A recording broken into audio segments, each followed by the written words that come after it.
I think Honorable Mangeni asked about the bed.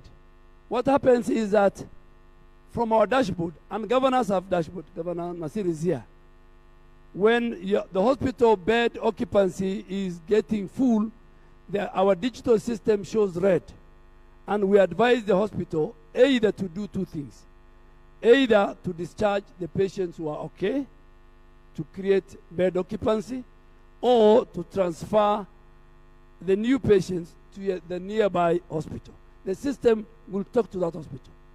But because there's more money in inpatient, and a lot of the rejection was facilities who are turning outpatients, Kenyans, to inpatients, there are some hospitals.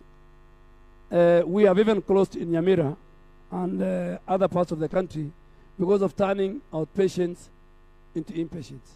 So there is a rule that we talk to. There's an SMS that, and when it is green, we also tell you